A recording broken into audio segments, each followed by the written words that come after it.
So the Tanya for today, for Thursday, 16th of Cheshvan, holding in Epistle 27, Igeres Hakodesh. There is an energy flow achieved by the tzaddik's soul arriving on high from the accumulative of all his holy achievements in this world, and that radiates to his disciples in this world in an abstract or obscure way. Abstruse way. Okay, so we know that a tzaddik has lots of accomplishment throughout his lifetime, accumulative of all his holy achievements, specifically spiritual achievements, and this light radiates to his disciples in a concealed way after his passing. There is another kind of illumination from the tzaddik to his disciples. However, it does not vest itself truly in their minds, as in the case with the first kind of illumination that derives from the ruach of the tzaddik, whereby his faith, fear, and love are intellectually integrated and internalized within his disciples. There's one level that is internalized in the disciples, and there's one level that encompasses them. But it's not, they are benefiting from it, they are receiving it, but it's in a very concealed way. But radiates over them from above, encompassing and transcending them, for its very loftiness inhibits it from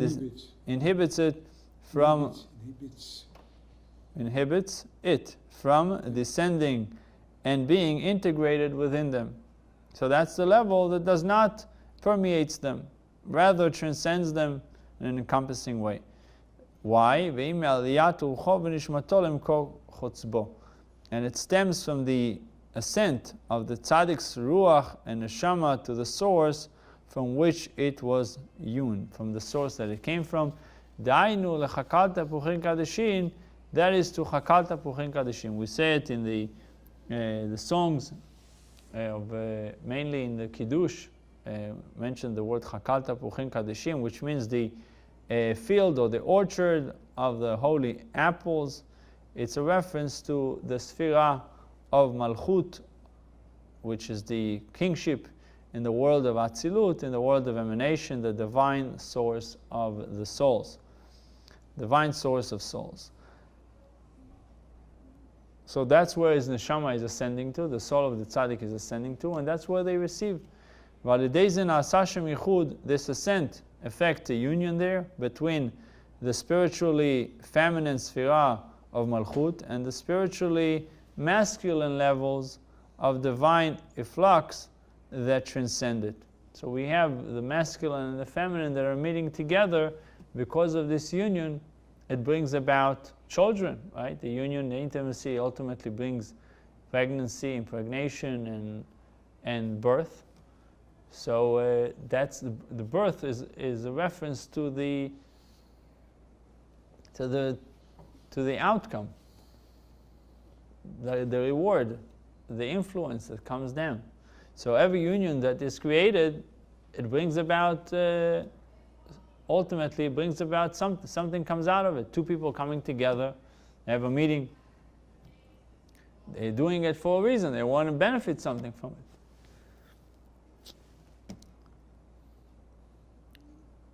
By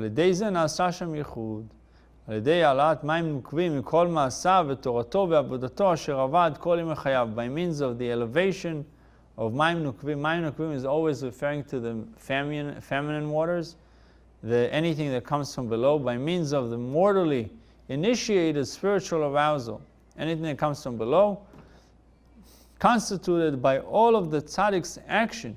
Everything that they did throughout his lifetime, when he passes away, it's all ascending on high. What do they mean by feminine waters? So feminine, anything that comes from below is called milamata, from below, and that's called the feminine. It's going to meet the masculine and going to meet the giver. Right. Right. Which is within the Sphira of Atzilut, within the attribute or the Sphira, the level of Atzilut, the world of emanation, you have these two concepts of in every world you have the masculine and the feminine, the level that receives, which is Malchut usually receives, but within Malchut itself there's the levels that gives also, give to the next worlds. So within us, we all, like we relate it to ourselves. We have concept of receiving, you get help from other people, and you're helping other people, right? So sometimes you enclose yourself in the garments of giving. Maybe it's your grandchild, and now you're giving the grandchild. You're the grandfather giving to the grandchild, and sometimes the grandchild gives something to you. So what he gives to you is considered milamata, the feminine, and because you're the ultimate giver. You're the one who gives him. And what he brings to you is the feminine. So when a tzaddik passes away, in what we was talking about, everything is ascending on high by means of the elevation of Maim Nukvim, the feminine waters, by means of the mortally initiated spiritual arousal. So anything that is mortally initiated, that is initiated by our actions, is considered feminine water. It's what comes from below.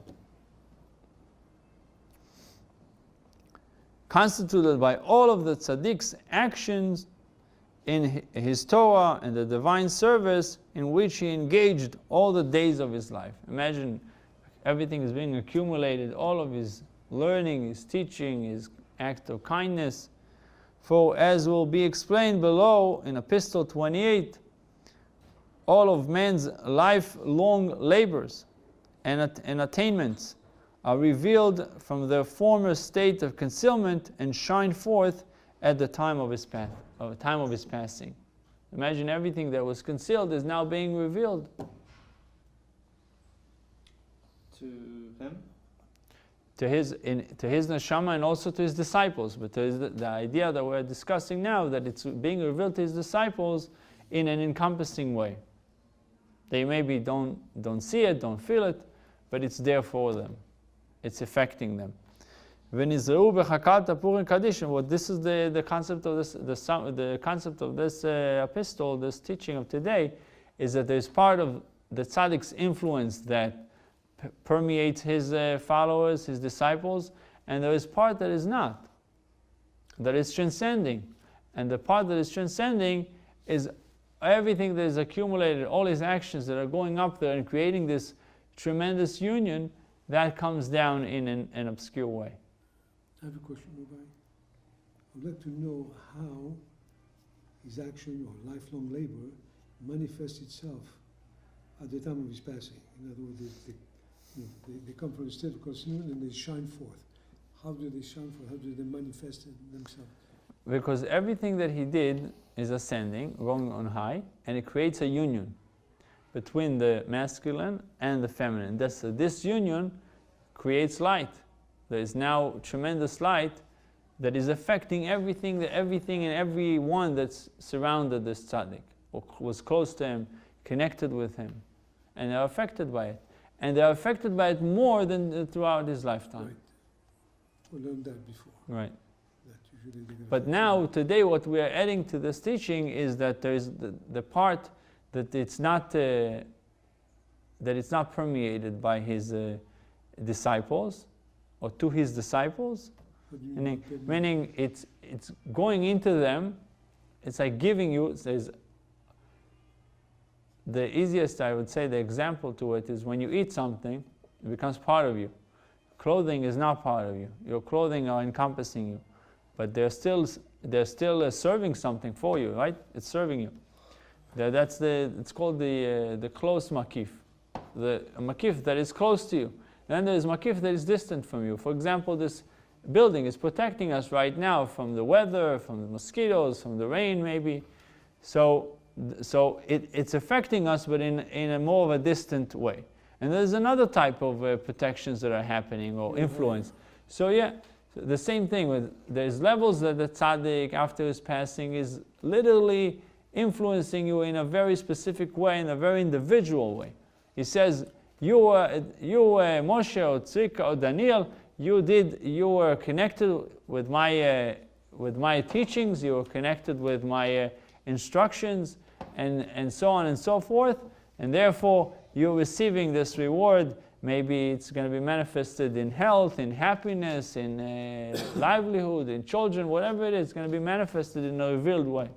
You see, oh, the blessings of the tzaddik are being fulfilled. Everything the tzaddik told me to do, it's being fulfilled. There's many incidents where the tzaddik gave a bracha to someone. After a couple of years, suddenly you realize that the bracha was fulfilled. First, they don't see it, but then after a while, they see, oh, this and that.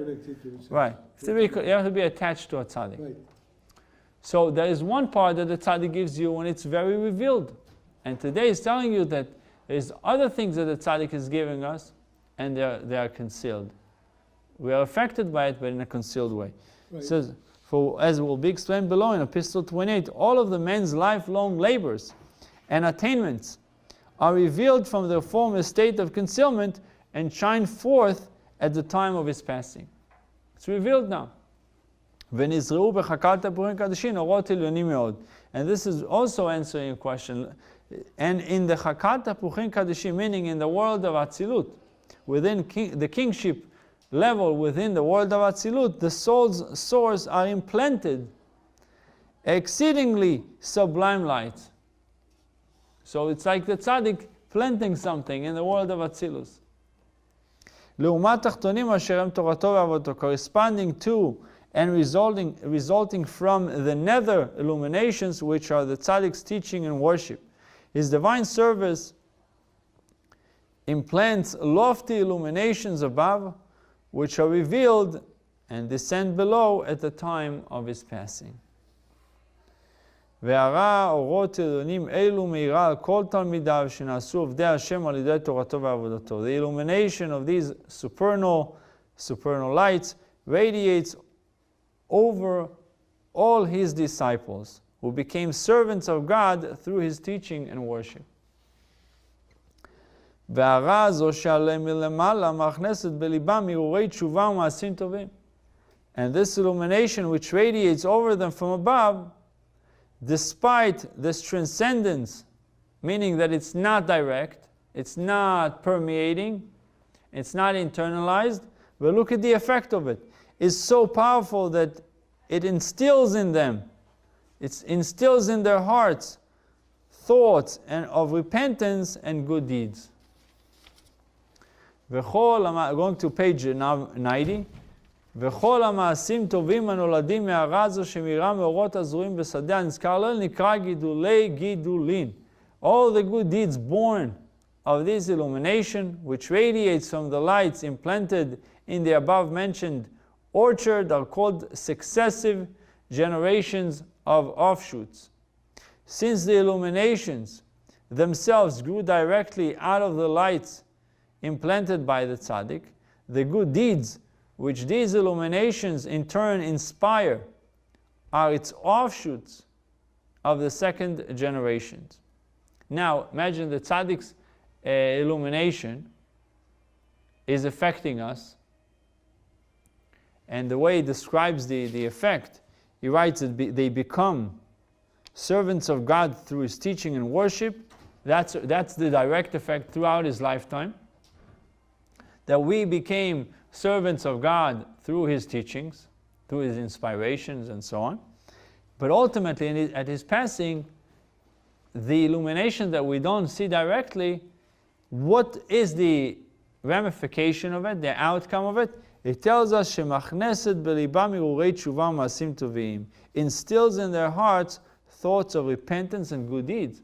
So now these good deeds are called gidulei gidulin, which means successive generations of offshoots. It's not a direct, it's already a second generation. It's like if I'm affecting you and you're affecting someone else, that's already the interest. Yeah. It's the compound interest. So similarly with the tzaddik, he instills through his all the good deeds that he did throughout his lifetime. It brings about, ultimately, when he passes away, it brings revelations from above.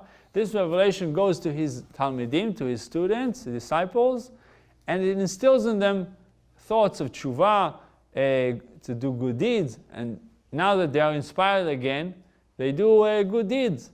So it's called successive generations of offshoots. That's already the second degree, third degree of being affected by the tzaddik. This radiation is greatly hidden and concealed, just like the sun radiating to the stars from below the earth.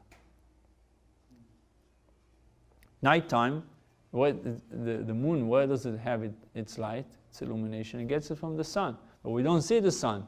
So the sun is concealed, but it's giving the moon.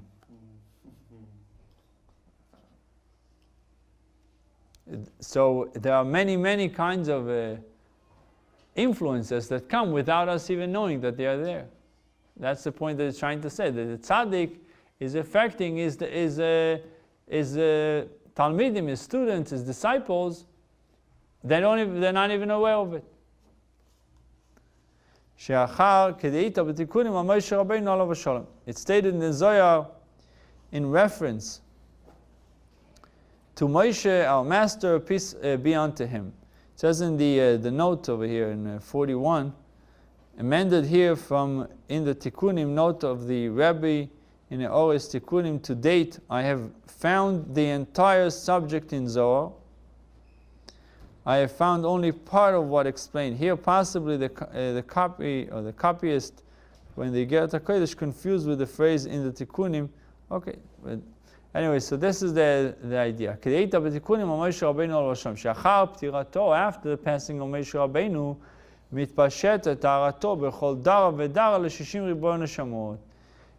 then after his passing, the passing of Moshe Rabbeinu, his radiation extends in every generation to the 600,000 souls. All other souls being sparks of this general souls, as explained in Tanya chapter 37. So there's 15 million Jews in the world, or 30 million, whatever the amount is.